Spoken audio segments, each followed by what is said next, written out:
So you actually have to be true to who you are, and that is everyone gets to play. Like there's a lot of voices at the table to understand and make sure that the brand position is an accurate reflection of who you are. You're listening to The Higher Ed Marketer, the podcast for marketing professionals in higher education. Join us every week as we talk to the industry's greatest minds in student recruitment, donor relations, marketing trends, new technologies, and much more. If you're looking for conversations centered around where marketing in higher ed is going, this podcast is for you. Let's get into the show.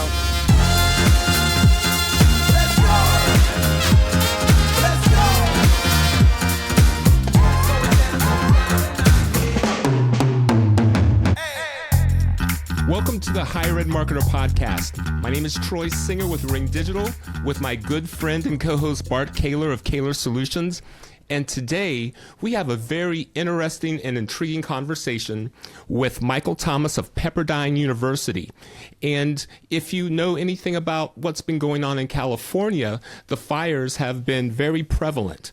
But also, Pepperdine University was very close to those fires. So we're going to talk to him a little bit about managing crisis communication, but also they've really leaned into a different brand identity within the last couple of years. And we're going to talk about that too.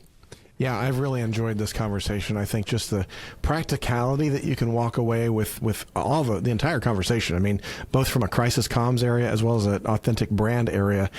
Mike really brings a lot of great pieces to the conversation, and it's just so fortunate that we could have him on the show and to just kind of be able to live out what they're doing, as well as be able to share some of the things that they've done as a community for these fires and the crisis. Yeah, he serves as a vice president for integrated marketing communications. And I'm not sure if he mentioned this on the podcast, but he is also a big Philadelphia Eagles fan. So I've talked to him about that offline. Yeah, there we Everyone, go. One plea. If you enjoy this or any of our other episodes, please consider either subscribing or at least liking and commenting on any of our episodes. Bart and I love to interact with our audience. So with that said, here's our conversation with Mike Thomas from Pepperdine University. Mike, we start every episode by asking our guests to share something either fun or interesting that they have recently learned. And what's something that has caught your attention lately? Great question, and thank you for having me on as well. Can I do two things? Maybe the first thing, because I'm from Philadelphia, I have to acknowledge the Philadelphia Eagles Super Bowl victory in February. Fly, Eagles fly for sure. I know I'm in LA now, but Philly through and through. So I have to say that. But secondly, and I don't know if it's something I've discovered recently, but it's something I've leaned into a lot recently, and that'd be gratitude. I'm strangely in marketing, but I'm also a psychologist. There's a lot of mental health benefits to gratitude. There's a lot of life benefits to gratitude. And people who are grateful or thankful have better outcomes in nearly everything. But that's not why I do it. I do it, I think, because I'm naturally an optimist. But one interesting fact of something that the way I've expressed gratitude is in my own life, my daughter, she's 11, she has type 1 diabetes. And so that was something she was diagnosed with when she was 5. And so one thing we are grateful for, my wife and I, is medical technology and the innovation that has occurred in type 1 diabetes since maybe 15, 20 years ago, where it's moved from, the insulin shots and finger pricks to these medical devices that are absolutely amazing. We have a Dexcom continuous glucose monitor, so we see her blood sugar literally every 5 minutes. And she has a insulin pump that she has that we can kind of almost push out a certain amount of insulin, and it automates it too for kind of during the day. So we are just so grateful for medical technology and that if there's a time to have type 1 diabetes and that we have to cope with that, it's now. And so we're grateful for those things. So gratitude maybe would be the word. That's great. Thank you, and appreciate you not only starting us off with something interesting, but also informative and I would say inspiring. At least it touched me. So thank you so much. I am going to back up a little bit and say that I have a very close friend that lives in Santa Monica that is a big Eagles fan. And after we record, I'll have to find out if you go to the same place to watch the games. Interesting. Yes. And she would love to know someone else. She is all about the Eagles. That's good. Good people. She is. Michael, as you know, we have invited you onto the show to talk about crisis and how to communicate crisis because of what you have faced there on campus with the California fires, which everyone is familiar with, but may not be familiar with how close Pepperdine was to those fires. So, crisis communication and your wildfire response. Could you, well, first, we would love to know and make sure that you're okay. So, if you would, how are you doing as a staff, faculty, and campus community? And can you give us an update? Thank you for asking. I really appreciate that. My family and I are doing well. Our community, our Pepperdine community is doing well. We went through this, and there's certainly people in our community who've lost their homes throughout the fires in both December and January. We are very well aware that the nation was watching. I had many higher ed marketers reach out to me directly during these fires and check in and see how we're doing. You know, the one that was closest to Pepperdine was the Franklin fire in December. That one initially started in Malibu Canyon, which is half a mile from campus. And it started there at 11 p.m. one night. My wife and I woke up to our power turning off. And we woke up to the sound of our sound machine turning off. And then I got a text from a friend saying that there's a fire in Malibu Canyon. I looked out my window, and you could see it right there, kind of right over the grad schools. And it was a unique experience for me. Again, being from Philadelphia, I'm not used to that. But the team kicked it in high gear. Our emergency operations committee came right through and made sure our community was safe. And there's a lot we can get into on that today. But then the Palisades fire was the other large one that was in our area. And my daughter goes to school in the Palisades, so that was unique to me. And that I had to very quickly go and pick her up, and was fortunate to be able to do that. But it did devastate the community with, I think, 50 to 75% of homes in the Palisades burning down. So it was a lot. But you know, we've been through a lot, and we definitely appreciate the support of everyone. Pepperdine made through both fires. Pepperdine was kind of built to withstand fires, so there's a few things that are unique about it. Pepperdine has made all the homes, buildings, and everything out of inflammable materials. So you're seeing stucco and concrete, and then even the roofs you're seeing in the kind of clay. So there's no flammable materials that are part of our building structure because we're aware that fires can happen. We also have we're very careful in landscaping and where things go so that it's not right up against homes. So the community there has been extremely thoughtful, and from the very build all the way through. And then lastly, we also have two kind of reservoirs on campus that are for use for CAL FIRE or anyone who needs to use it in order to pull water. So the helicopters kind of land there and pull water and go. So that was used during both the Franklin fire and Palisades fire by local officials. So we coordinate very closely in that way. But yeah, thank you for checking in. We are doing all right, and my family's doing well, and Pepperdine's doing well. That's good to know. I'm very grateful for that. And in the show notes, you'll find some photos and some other things that Mike has shared with us, and it's really amazing, and it's quite breathtaking when you kind of take a look at that. And very, again, we talk about gratefulness, grateful that everyone is fine and everybody is doing well there. So, talk a little bit about as the Emergency Operations Committee and the group that you're a part of, why don't you explain a little bit about that? Tell us, how that's put together, and then how you all kind of were ready for this, how you prepare for that. I mean, you talked about the fact that, getting a text in the middle of the night and jumping into action. Just give a little bit of an insight what that's like. Yeah, so our Emergency Operations Committee is run by our Executive Vice President, Phil Phillips, and he's been through anything and everything that could happen in Southern California. This group communicates regularly and quickly and efficiently. It's built of a wide variety of people across the university. Certainly my role in it is comms, but we have, operations, the deans sit on this, the provost, and many others for any emergency response so that we can coordinate quickly and easily. And that's what happened here. This this team, the fire started just before 11 p.m. So this is at night. I'm referring to the Franklin fire, half a mile or so from campus. And the fire arrived on our doorstep at campus at 1 a.m. or just after 1. Wow. So 2 hours, very short period of time.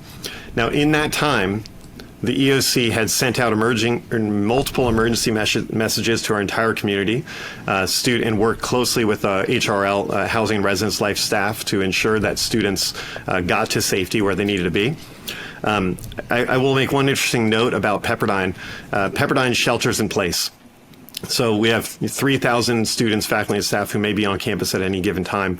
And you can imagine 3,000 cars going on the road when something like this happens.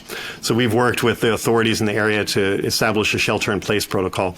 So we actually have students and faculty and staff go to kind of some central hubs on campus, some buildings. And that's where they have hot food, they have shelter, they have places to be. And so we get that communication out, and all the student life staff and everyone is ready to go and understands the next move. And Pepperdine's also really high touch, and so we weren't satisfied with just telling people and emailing. We ensured that every single door was knocked on, and that includes the 120 homes on campus where faculty and staff live. So we had people go to each and every door to make sure people were awake and got to where they needed to go. So that's another unique thing about the EOC. The EOC has thought through all of these elements to ensure total safety and ensure that communication is appropriate to do it.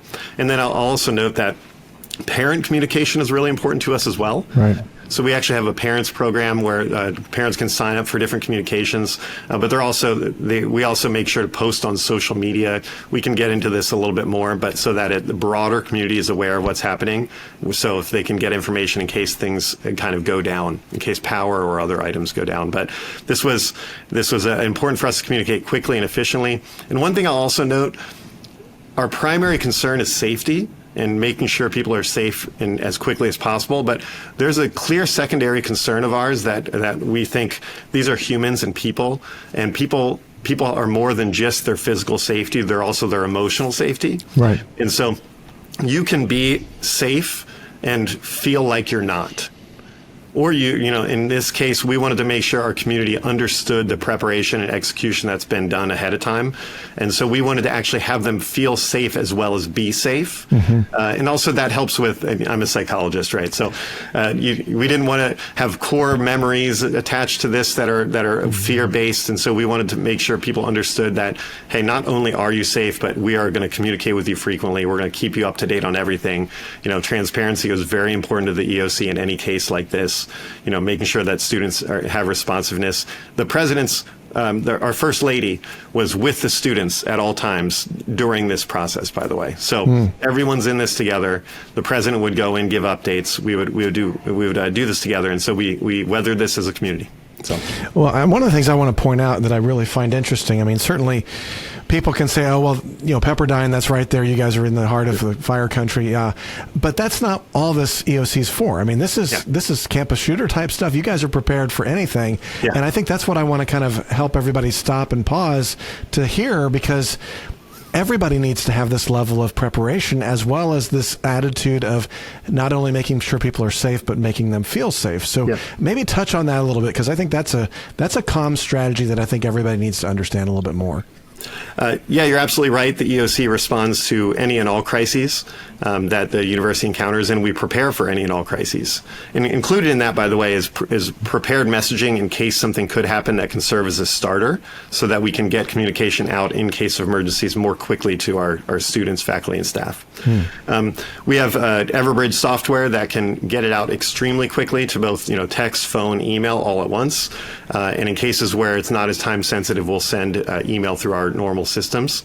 But communication is very important to us, and the way that students and faculty and staff feel and process the communication is very important to us. And one other note I might make on how the EOC and how we think about communication as a whole is, it's not just getting emails, phone calls, and texts, but it's what undergirds our messaging in times of crisis. And so as you're thinking about, as you're part of your own EOC or in your university, or you're responsible for communications, what underneath it is the base from which you're building. And for us, it really comes down to our values.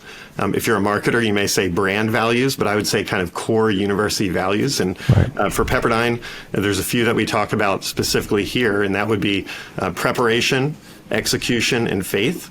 Pepperdine's a Christian university, and so we do lead with our faith in many ways. Not that we're not planning. Planning is step number one, and executing according to plan is step number two.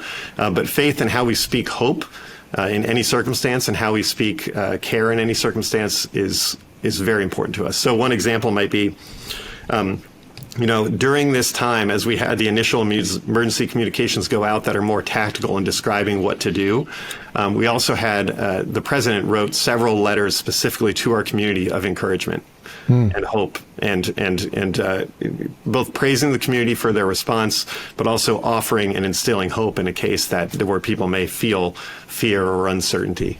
And frankly, that's one of the most meaningful pieces of communication to folks, because they don't just want the tactical, here's the emergency response. They actually want to feel that core, the part of something in their heart and their soul, that something is okay. And so in this way, we don't wait for a narrative to be created. We create culture, in a sense, by putting forth our values and our faith into the world. And what's interesting, too, is that those are the pieces media picks up. So, media outlets, we will also post these very publicly on Instagram, Facebook, X, and media actually pick up this information, and they will quote the president, and they will put this into the world. And so, if you don't tell your story, even in crisis, others will. And so, misinformation can come from silence, or misinformation can come from not speaking to the very human element. So we found that the more human we can be in those moments and allow our values to speak out, the better it is for us. You had talked a little bit earlier about the idea of the of social media. And I mean, you've obviously talked a little bit about the media there for a second. I know before we came on the air, we talked a little bit about, some of the social media that happened. Why don't you set that up and tell us a little bit about that as well? Yeah. Historically, maybe if you would have asked me 6 years ago, I probably would have said I wouldn't want to use social media for internal community items. It's a total different world now. We've found it tremendously beneficial to update our community on social media, because it's not just our students watching, it's parents, it's faculty, it's staff, it's the public is watching as well, and alumni are definitely watching how we deal with crisis. So transparency has been very important to us in this process. One other kind of unique piece to this particular crisis that we experienced, there was on Pepperdine's campus, if you've ever been there, it's essentially mountains going right down to the ocean. So we live and exist up on this. It's gorgeous. It's the most beautiful college campus in the country. I have to say that. I do believe it too, but it overlooks the ocean, and it's just a very unique experience to be on campus. But at the very top of campus, there's a cross. A tall white cross is probably 12 feet tall, 5 feet wide. And that cross is, you do this thing called the hike to the cross to get there. It's about you park it at the top of campus, and then you hike about 1.25 miles up to that cross. And many students find that to be meaningful, and that's one of the most visually representative items or things about our campus. Right. The morning after the Franklin fire, when that had come across and burnt that entire mountainside, right down to campus, right down to our doorstep, I looked up and I saw that cross was actually still there, a tall white cross. And I actually whispered out loud, alone in a room, like, no way, right? Yeah. And so I looked at my clock, my watch, and I was like, okay, it's, whatever time it was. And I'm like, I have an EOC meeting in 1 hour, but I think I can make it there. So hopped in my car, drove over there, and ran up as fast as I could. It's a mountain, so I got pretty tired a few times, but ran up to the top. And as I could see the cross because everything else was burned, right? I could see it from further away. And as I turned the corner, to kind of go toward it, I thought, I paused a moment, and I said, it feels like a weighty moment right now. Feels like a very meaningful moment, and I feel like I should record this. So I got my phone out, and I just recorded me walking up to that cross with the blackened hills, the blackened pathway, and just kind of turning and looking over campus. And then I sent it to my wife and some folks from work, and this video ended up being put to music. We posted it on our social media account, and quickly it started going viral. And also, as we looked across the thing, other people were actually duplicating it and putting different music to it, and everyone had their own version. And so in this moment, what happened was this. We saw something that felt meaningful in the moment, and the community was reeling over this fire and needed hope, needed something. I'm not saying this cross wasn't burned because of some miracle. That's not my take. My take is this: the community needed hope. And what this showed them is that what I think this moment showed as we posted it is, hey, no matter what's happening in life, whether my house burns down, whether I make it, whatever it is, there's hope, and God's there. At least that was my take. I should say that. I understand not everyone may agree, and then that became like the story of the Pepperdine community, and that became the story of Malibu, and then that just grew nationally. And so my social media team estimates that 40 million people have seen this video.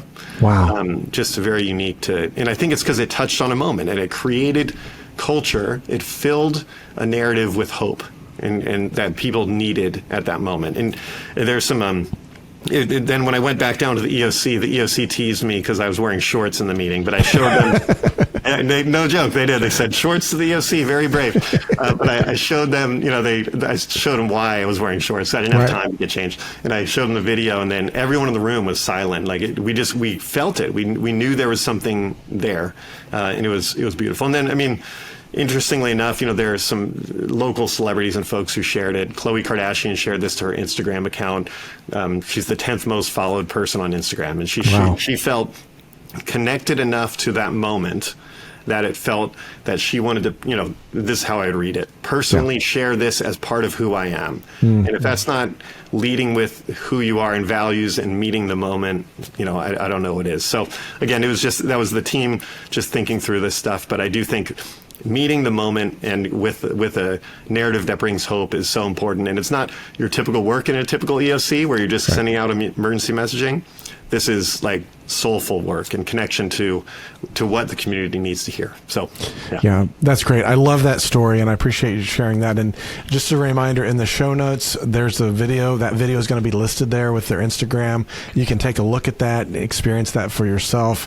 And as Mike said, it's been all over the place. It's been viral. I think you even mentioned that it got attention of the Billy Graham Foundation, and they recorded some material for Easter from that location. So excited to hear about that. And I think with that, I want to kind of make a bit of a transition into our next topic. And I know one of the things that we want to talk about is this idea of really living out your authentic brand, living out who you are, and that differentiation. And so I know that Troy's going to kind of set it up, and I'm looking forward to having this next conversation. Yep. Brand identity plays a crucial role in how universities position themselves in a competitive market. And at Pepperdine, you have noticeably made an effort to re-emphasize its faith-based identity. So if you could share, what were the key factors that led to this strategic decision? Yeah, thanks for asking. A good question. I'm glad that you noticed our Christian faith expression is becoming probably a bit more prominent than what it has been historically. But, it really goes back to George Pepperdine, who founded the university in 1937. And his story and what his vision was. And his vision was to create an academically excellent institution that was committed to Christian faith and values. So if you're around here at Pepperdine, you're going to see a lot of this when people describe it. They say academic excellence and Christian values and faith. And those 2 points are kind of two non-negotiables for Pepperdine. So it's in our core, it's in our ethos, and it's moving forward with who we are, and we are a bit more direct in how we talk about it now. That's a good point. Our mission statement is Pepperdine is a Christian university committed to the highest standards of academic excellence and Christian values, where students are strengthened for lives of purpose, service, and leadership. And so we do lead with that. And purpose, service, and leadership are 3 core elements of who we are. I'll also note that in a world that's really divided, I think Pepperdine does a great job holding a center. So just as one example, last year we had Supreme Court Justice Amy Coney Barrett attend and speak at an event, and this year we're having Justice Kagan speak at an event. So we have left and right, and so the voices that we try and bring to the table are diverse. In a world where you don't always see that, you kind of see some institutions allowing one voice or the other, or kind of leaning one way strongly. We take an approach of radical hospitality where we want everyone to be able to speak in these moments in our world. So I think that's a piece of it as well. And so that's at least how I would start the conversation. How about that? That's great. Yeah, I really like what you're saying there, Mike. And I know that you and I talked a little bit about this at a dinner back at AMA in November. But I guess one of the questions that I would have, and I kind of hesitant on the way I ask this because I think I don't want to set it up wrong, but obviously leaning into who you are and kind of integrating that faith-based messaging, how is that strengthening your position in the marketplace? And it almost sounds like you're doing it to do that, but I don't think that's the case. So help me understand a little bit about what you're thinking. Yeah, I wouldn't say we're doing it to do that. Well said. I think that we're doing it it's because of who we are, and I think it's really important to just be authentically you. Yeah. So if I had a message to anyone listening to this, know who you are and live that out. I mean, for some of you, it's the complete opposite of what I'm sharing, and that's who you are, and that's fine. Yeah. I think what having that clear identity does, though, is it offers clarity about who you are. And it's never good to surprise a student, So if we were to not say that we're a Christian and kind of hide that piece on the front end, it would be really unfair to students who come on campus then and part of it, and they feel they didn't sign up for what they heard, Right. So I think it offers clarity to the prospective student or current student that they know what they're coming for, and they get to choose based on that. And in terms of what you're also pointing out, it seems to be resonating with audiences. We recommitted our efforts to grow applications in our undergraduate enrollment and whatnot. And this year we have seen record applications. And that is even with the international declines that we've had, like many schools. We used to probably have 15-20% of our applications, or probably 15, would come from international students for undergrad. And that has slowed over the last 2 years, but our domestic applications have grown tremendously in a way that it seems to be resonating with a group of people. And I think there's multiple pieces to it. I think for those who are Christian, they love that commitment, and for those who are just open or appreciate values, I think that they love going somewhere that has values that undergird their work. And so we have seen that, and it is in a time where California, I think applications are down slightly this year, but we've been blessed to be up around 11 to 12%. But really, it's like you're pointing out, this is just about speaking who we are into the community. And letting people choose. And so we just didn't want to kind of hide that identity. We'd rather walk into it because it's just so core to who we are that it's necessary to be open about. Yeah, and I think it's important just to kind of note, and we had a similar conversation with Janice Suppley from Cedarville University. I mean, 8 years ago, they made a decision that, hey, we're going to really lean into who we are, no matter what. And sometimes that causes friction. Some people are like, don't like that. They don't like, they don't like that, firmness on one place or another. And again, it's not political at all. It's just living out who you are. But I think it's important to notice that when you make decisions to do that, not everybody's going to like it. Not everybody's going to, necessarily lean into it. And that's okay.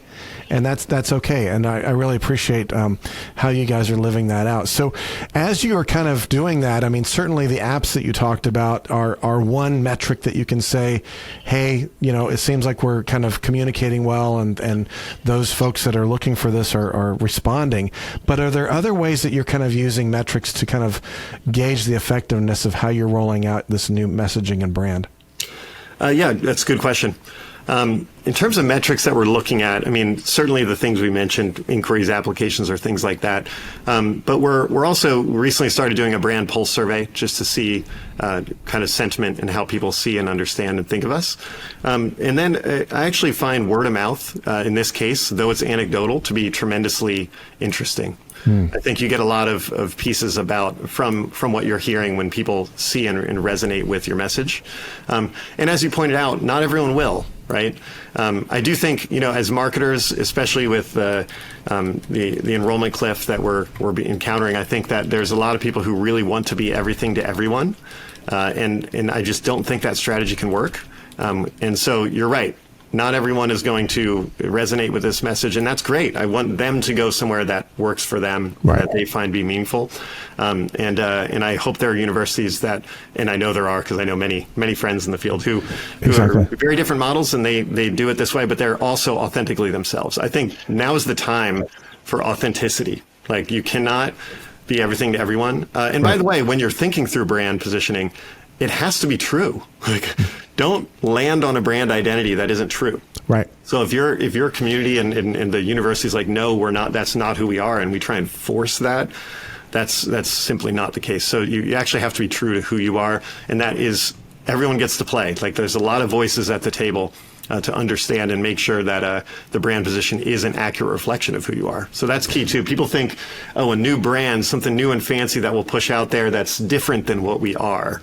Right. And the key is, what I found with when you really get brand positioning right, it's actually as if you put words or pictures and images and stories in a way that people hadn't thought of saying it before, but everyone's like, that's it. That's it. That's exactly right. That is who we are. Yeah. And so you end up having broad adoption across the university because you're not creating something new. You're finding the way to tell it in a way that like really resonates with the core of each person. Yeah, I love that. And I also like the fact that you talked about making sure that you're authentic for your end stakeholders. I mean, you want to make sure that you're authentic for the students that are going to be coming on campus. And sometimes that's difficult especially I think when we're in bubble of either just, administratively or board of trustees trying to make a decision without thinking through all the way into all the stakeholders. So that's an excellent point. Yeah, in this process, we did, focus groups, we did, surveys, we did a lot of things to ensure that we had it right. I mean, I'm 3 years in. Like, I'm from Philly. I'm not from Malibu. So coming to Malibu, which I now absolutely love this community. I could talk about that forever. But we didn't want to do anything that was pushing something on Pepperdine. We wanted Pepperdine to speak and find a way to. It's as if remember when I was a kid, I'd go into science class and you have the little shaker things that shake down the dirt and then you see if there's any of the gold left in there. It's kind of like that. You want to find out what are the shared values and understandings of who we are, and finding those gold nuggets. And that's what you need to put into the world and find the creative way to say it where someone says, yes, that's it, rather than just trying to say we're everything. Yeah, that's awesome. Michael, as we close out, what is one final piece of advice or an insight that you would like to leave with our audience to help them take action today? Yeah. Well, unfortunately, it's right along the lines of what I was saying. But what I would note is it's speak from your heart.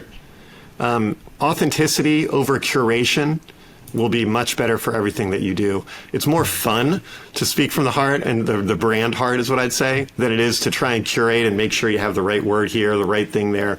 When we do that, we create something that resonates with no one.